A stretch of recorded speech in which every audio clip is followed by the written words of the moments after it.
俳優の中山美穂さんが自宅で亡くなったことが分かりました。54歳でした。 안녕하세요, 라미입니다. 톱 아이돌이자 톱 배우로 사랑받았던 나카야마 미호가 12월 6일 자택에서 숨진 채 발견됐습니다. 믿을 수 없는 소식에 모두가 큰 충격을 받았습니다. 오늘은 나카야마 미호의 충격적인 소식들을 둘러싼 이야기들을 살펴봅니다.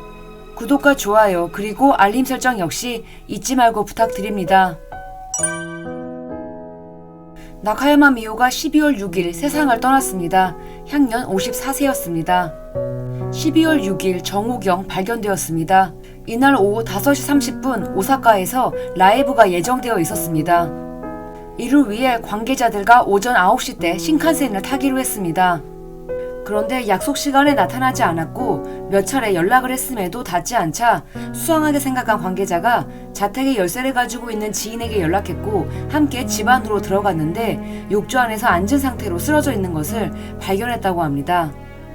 욕조에는 뜨거운 물이 부어져 있는 상태였습니다. 관계자에 따르면 나카야마 미호는 지병이 없었으며 최근 컨디션도 상당히 좋았다고 합니다. 현재 크리스마스 콘서트를 진행하고 있는데 이번 달 1일에 열린 빌보드 요코하마에서도 2차례 공연을 실시했지만 평소와 똑같았다고요. 현재까지 남겨진 메모나 약 등은 발견되지 않았다고 합니다. 집은 잠겨 있었기 때문에 사건성 또한 없다고 보여진다고 합니다. 이런 상황이다 보니 6일에 열릴 라이브는 갑자기 컨디션 불량이라는 이유로 중지되었는데요. 이런 일이 발생했을 거라고 누가 예상이나 할 수 있었을까요? 2025년 데뷔 40주년을 기념하는 라이브가 20개 도시에서 예정되어 있었지만 결국 어느 누구도 그녀를 만나볼 수 없게 되었습니다. 나카야마 미호는 사망 전날 자신의 인스타그램에 피드를 업로드했습니다.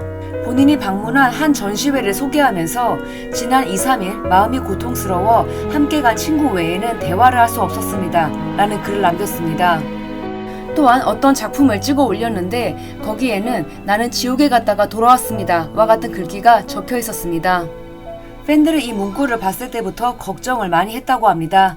SNS상에서는 이로 인한 억측이 빠르게 퍼지고 있는 중입니다.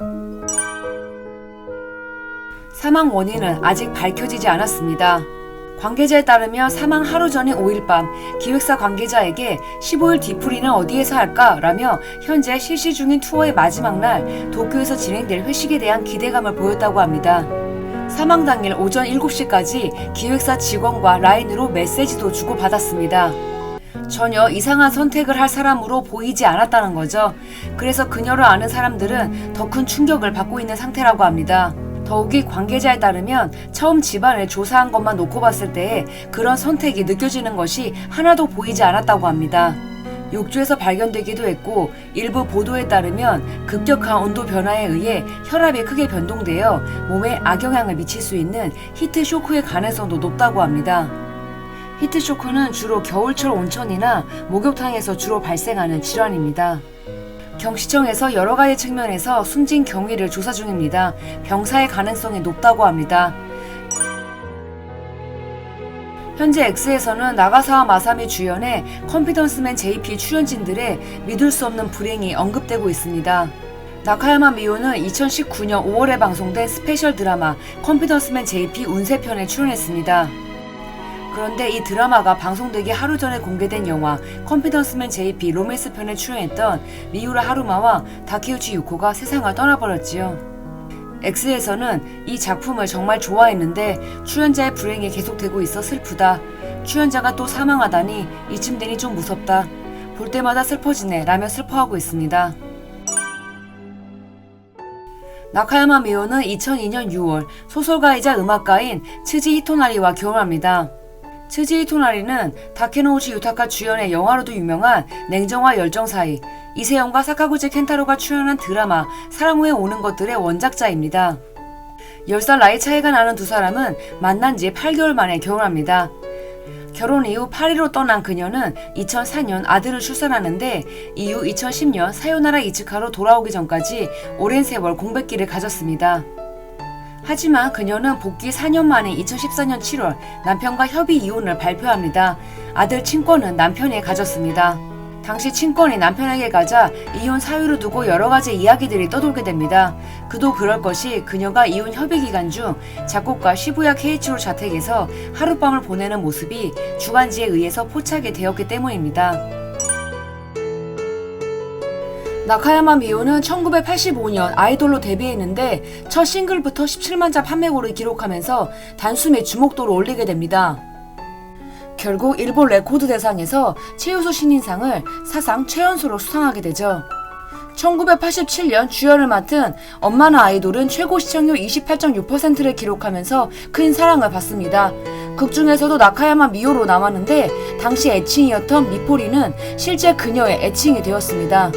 같은 해 캐치미로 처음으로 오리콘 차트 주간 1위를 기록합니다. 이 당시 그녀의 인기는 상상 초월이었습니다. CF에서 보이지 않은 날이 없을 정도였습니다. 1988년부터 홍백 가합전에 출장한 이후 7년 연속 홍백에 출연하는 등 톱 중의 톱 아이돌로 큰 사랑을 받습니다. 1980년대 후반에는 기무라 타쿠야 부인인 쿠도 시즈카 등과 함께 아이돌 4대 천왕으로 불리기도 했습니다. 그러니까 지금 우리가 상상도 할 수 없는 인기를 구가했다고 보시면 될 것 같습니다. 92년에 발매한 세상 누구보다 분명과 94년에 발매한 그저 울고 싶어져가 밀리언셀러를 기록하는데 1980년대 데뷔한 여가수 중 두 곡의 밀리언셀러를 보유한 가수는 그녀와 이마이 미키뿐이었습니다. 나카야마 미오는 너의 눈동자를 사랑해, 멋진 짝사랑을 비롯해 총 7편의 개축후 주연 작품을 선보입니다. 여배우 중 최다이며 전체적으로 보면 기무라 타쿠야 다음의 기록입니다. 물론 다른 시간대 작품도 예를 들면 러브스토리, 잠자는 숲처럼 그녀가 주연을 맡으면 고시청률을 기록했습니다. 나카야마는 80년대, 90년대, 2000년대 주연을 맡았던 드라마 중 최소 한 편은 평균 시청률 20%를 넘겼는데 이런 기록을 가진 유일한 배우이기도 합니다. 나카야마 미오의 흥행 공식은 본인이 주연을 맡은 드라마와 더불어 자신이 부른 드라마 주제곡까지 히트시키는 것이었습니다. 이렇게 노래와 연기 모든 면에서 큰 사랑을 받은 배우는 지금도 찾아보기 힘들죠. 1995년 이와이 슌지 감독 작품인 러브레터 주연을 맡아 높은 연기력을 인정받습니다. 수많은 영화제에서 여우주연상을 수상하게 됩니다. 이 작품은 우리나라를 비롯 아시아 전역에서 큰 사랑을 받았습니다. 우리나라에서 일본 문화가 개방되고 가장 먼저 크게 히트한 작품이 바로 러브레터였습니다.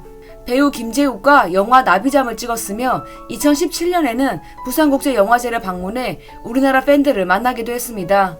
부국 참여 당시 오겐키 데스까를 외쳐주면서 팬들의 환호를 받기도 하는 등 우리나라 팬들과도 좋은 추억을 많이 쌓았습니다.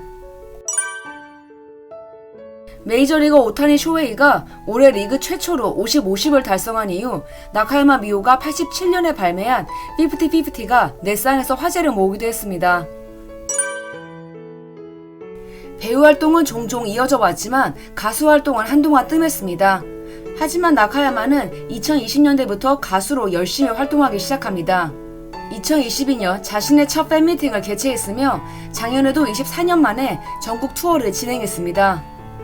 올해도 전국 투어를 개최하는 등 팬들에게 한층 더 가깝게 다가갔는데요.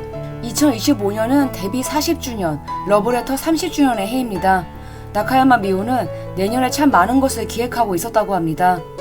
이렇게 허망한 소식이 들려오다니 마음이 너무 아프네요. 삼가 고인의 명복을 빕니다. 지금까지 람이었습니다. 영상이 재밌었다면 구독과 좋아요 그리고 알림 설정 부탁드릴게요. 그럼 다음 주에 또 만나요.